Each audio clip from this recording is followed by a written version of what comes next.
ল্যাংচা নিলয়ের পাশে না কোথায় বললো?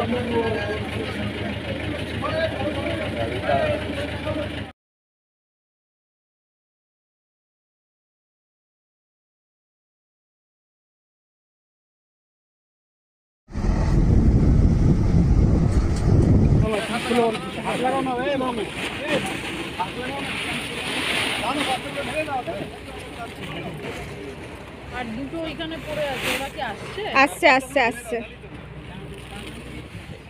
এটা 1%। হ্যাঁ ঠিক।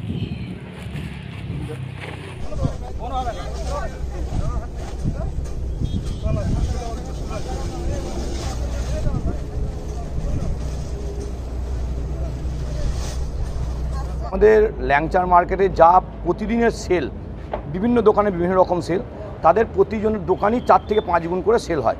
কারণ সেল এর থেকেও বেশি হওয়া সম্ভব, কিন্তু মাল দোকানদাররা সেরকম স্টক করতে পারবে না।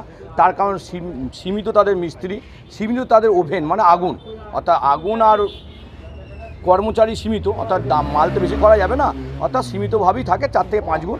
এবং যদি আরও মাল করা যেত আরও বিক্রি হতো। অর্থাৎ প্রতিটা দোকানদারই দেখা যায় রাত 11টা 12টার পর প্রতিটা দোকানেরই মাল কমপ্লিটভাবে শেষ হয়ে যায়। মাল তো একদিন আগে করতেই হবে, কারণ সঙ্গে সঙ্গে মাল করে দিলে সেটা গরম অবস্থায় ভেঙে যাবে। ল্যাংচা সীতাভোগ গরম অবস্থায়, কারণ এখানে বেসিক্যালি বিক্রি হয় সীতাভোগ, মিহিদানা, ল্যাংচা। যদি সঙ্গে সঙ্গে সীতাভোগটা দেওয়া হয় গরম, তা সেটা একবারে মেতে ভাতের মতন হয়ে যাবে। মিহিদানাটা পুরো গলে পাঁকের মতন হয়ে যাবে, ল্যাংচা ভেঙে চৌচির হয়ে যাবে। অর্থাৎ একটু আগেই আমাদের করতে হয়, অর্থাৎ একদিন আগে থেকেই করতে হয়, যাতে ঠান্ডা করে কাস্টমারকে দেওয়া হয়, তারা যেন বাড়িতে গিয়ে ভালোভাবে খেতে পারে। আমি তো প্রথমেই বললাম, যা বিক্রি তার প্রায় 4-5 গুণ বিক্রি হয়। এবার ওনারা যেটা বলছেন সেটা পুরোটাই ভুল। ওনারা 3 দিন আগে এসেছিলেন, আজকে কাগজে বেরিয়েছে তারা ল্যাংচার ওপর নাকি তারা কেমিক্যাল দিচ্ছে, রং দিচ্ছে, কিন্তু কোনো প্রকার ভাজা যেসব মিষ্টি হয় ছানার, তাতে কোনো প্রকারভাবে কেমিক্যাল বা রং ব্যবহার করা হয় না। রং ব্যবহার করার ফলে যে ল্যাংচার রংটা আরশোলার কালার আসে সেরকম ব্যাপার নয়। ল্যাংচা বা যে কোনো জিনিস ভাজা জিনিস, ছানার ভাজা হলেই সেটা আরশোলার কালারে আসবে। এবং ওনারা আর একটা বড় আজকে গণ্ডগোল করেছেন, সেটা হচ্ছে বাড়িতে গিয়ে সার্চ করতে গেছেন, যেটা একেবারে যুক্তিসঙ্গত নয়। কারণ আমি দোকান করছি, আমার বাড়িতে কি আছে কোনো ওয়ারেন্ট নেই, কিচ্ছু নেই, তারা বাড়িতে সার্চ করতে গেছে। এই বিষয়ে আমাদের ব্যবসায়ী সমিতি থেকে পদক্ষেপ নেবে, সেই ব্যবস্থা গ্রহণ করা হবে। এই কালকের দিনটা মিটে গেলে আমরা এই বিষয়ে একসঙ্গে মিটিং করে এই ব্যবস্থাটা নেব। দেখুন, সেটা কি হয়েছে সেটা আমি বলতে পারছি না, কারণ এটা সম্বন্ধে আমার কোনো ধারণা নেই, বা আমি সেই সময় ছিলাম না। সেই সময় আমি একটা কাজের জন্য বর্ধমানে ছিলাম, এবার সেই ব্যাপারটা বলতে পারছি না। হ্যাঁ, আমাদের তো ব্যবস্থা নিতেই হবে। এরকমভাবে অত্যাচার করে বাড়িতে গিয়ে, বাড়িতে বউ মা ছেলে পিলে আছে, তারা তো ভয়ে কান্নাকাটি শুরু করে দিয়েছে, কেন এত পুলিশ জায়গায় পুরো ঘর। আমরা তো অন্য কোনো ব্যবসা, আমরা তো করছি ল্যাংচার ব্যবসা, আমরা তো কোনো বাজে ব্যবসা করছি না, সেখানে কেন বাড়ি যাবে? তারপর কোনো অর্ডার নেই, কিছু নেই, হঠাৎ করে বাড়ি চলে গেল। কিছু লোকের বলার জন্য বাড়ি চলে যাবে, কিছু যারা ব্যবসা করে না সেরকম কিছু ছেলে তারা বলেছে বাড়িতে যাও, তারা এসে চলে গেছে। ওটা কোনো যারা একটা উচ্চপদস্থ অফিসার, উচ্চপদস্থ খাদ্য ডিপার্টমেন্টে, তারা কোনো প্রকার অর্ডার বিহীন যাওয়া, এটা কোনো প্রকার আইনের মধ্যে নেই, যেটা ওরা ভুল করেছে। তাই আমরা তো অতটা জানি না, যেটুকু আমি এসে শুনলাম খাদ্য দপ্তরের লোক ছিল, তারাই গেছে। আমার নাম প্রভাত ঝা। আজকে আমাদের এইখানে সব দোকানগুলো ভিজিট করতে এসেছিলো, তাতে আগামী দিনে ফুড সেফটি সম্বন্ধে সবার দোকানে কতটা কি সাবধানতা অবলম্বন করে বা কতটা কি সেফটি নিচ্ছে এই সমস্ত দেখার জন্যে। তো আমাদের দোকানও ভিজিট করেছেন।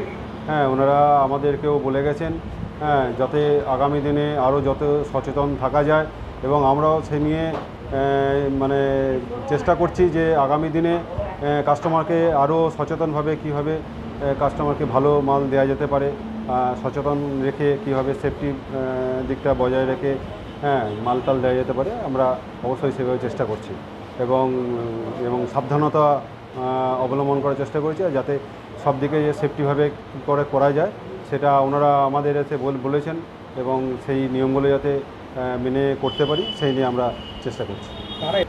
ফুড সেফটি অফিস থেকে ওনার অফিসাররা এসেছিলেন, ওনারাই সব দেখেছেন, ওনারাই বলেছেন। আমার নাম বিশ্বজিৎ দাস, আদি ল্যাংচা ভুবন। না, বাড়ি বাড়ি গিয়েছিলো, আজকে অনেক বাড়িতে গিয়েছিলো।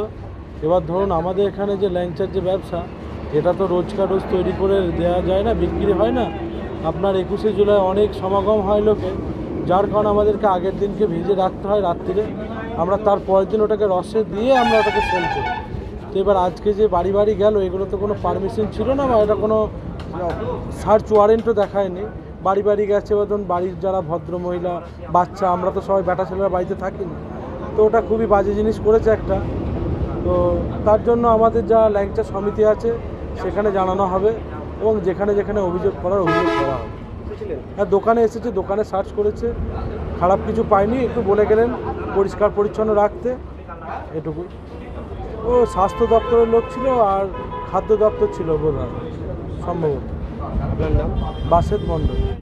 গত পরশুর পর আজকেও আমরা শক্তিগড়ের দুপাশে যে ল্যাংচা হাব তৈরি হয়েছে সেখানে আমরা ভিজিলেন্স ড্রাইভ চালাই এবং সেখানে দেখতে পাই যে প্রায় একটা দুটো বাদ দিয়ে অধিকাংশ দোকানের অবস্থা খুব খারাপ, এই অর্থে যে তাদের কিচেনের অবস্থা, অর্থাৎ যেখানে খাবার তৈরি হয়, চূড়ান্ত অস্বাস্থ্যকর অবস্থা। রান্নাঘরে কালি ঝুলি কোনোদিনও পরিষ্কার হয়নি, এরকম একটা অবস্থা।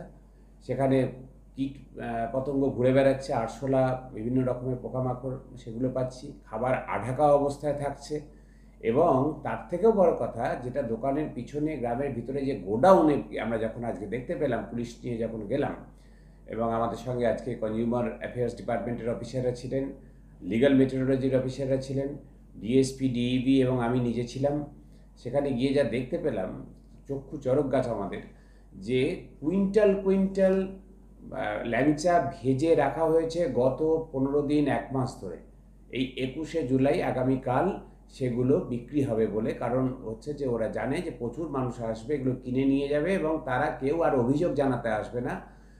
এই প্রত্যেকটা গোডাউনে যে ভাজা যেগুলো রয়েছে সেগুলো সমস্ত ছত্রাক পড়ে গেছে, ছাতা পড়ে গেছে, ফাঙ্গাল, মানে খেলে সেগুলো অবধারিত মানুষ অসুস্থ হবে, হাসপাতালে ভর্তি হতে হবে। এবং আমরা যখন ভাঙছি তার ভিতরে দেখছি হচ্ছে যে ফাঙ্গাস ঢুকে গেছে এবং একটা দুটো না, প্রত্যেকটাই এরকম। ফলে যেটা হচ্ছে আমাদের এরকম 3 কুইন্টাল মতো ল্যাংচা আজকে সিজ করতে হয়েছে। সেগুলোকে আমরা পরিবেশ বান্ধব উপায়ে মাটিতে গর্ত খুঁড়ে পিট করে সেগুলোকে ডিসকার্ড করেছি, ফেলেছি। কয়েকজনের নামে আমরা থানায় অভিযোগ দায়েরও করেছি এবং যেটা হচ্ছে যে এরপরেও আমাদের ফুড সেফটি যে আইন, ফুড সেফটি অ্যাক্ট অনুযায়ী যা যা ব্যবস্থা নেওয়ার আমরা নেব।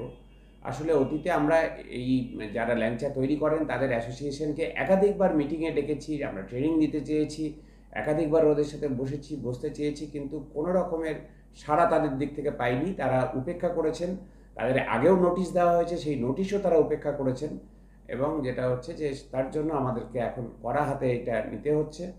যাদের লাইসেন্স নেই, লাইসেন্স ছাড়া ব্যবসা করছেন প্রায় 15 থেকে 17 জন আমরা পেয়েছি, আগের দিনও পেয়েছিলাম, আজও কিছু পেয়েছি। তাদের হচ্ছে 10 লক্ষ টাকা অবধি জরিমানা এবং অনাদায়ে জেল, তার যে প্রভিশন আছে। এবং মানুষের স্বাস্থ্যের ক্ষতি হতে পারে এই রকম খাবারের ব্যবসা করবার জন্য জরিমানা এবং জেল অথবা উভয়ের যে সংস্থান আছে আইনে, সংশ্লিষ্ট আইনে, সেই ধারা আমরা প্রয়োগ করব। আমরা যতদূর যেতে হয় ততদূর যাব, কারণ শক্তিগড় বর্ধমান জেলার হচ্ছে যে গর্ব, সেটা শক্তিগড়কে আমরা হচ্ছে যে শক্তিগড় ল্যাংচা হাব, সেটার নামে অসৎ ব্যবসায়ীদের আমরা কোনোভাবেই বরদাস্ত করব না। এবং এই এতজন, মানে একজন 2-4 জন যে সৎ ব্যবসায়ী আছেন তারাও এতে ক্ষতিগ্রস্ত হচ্ছেন। আমরা ক্রেতা সাধারণকে অনুরোধ করব, শক্তিগড়ের ল্যাংচা যখন দেখে নেবেন টাটকা কিনা নিশ্চিত হয়ে তারপরেই নেবেন। এটা বহু পুরনো হচ্ছে যে একটা অস্বাস্থ্যকর পরিবেশে বানানো ল্যাংচা হলে সেটা কিনবেন না, খাবেন না, কারণ সেখান থেকে পেটের রোগ এবং অন্য নানা ধরনের রোগ হতে পারে।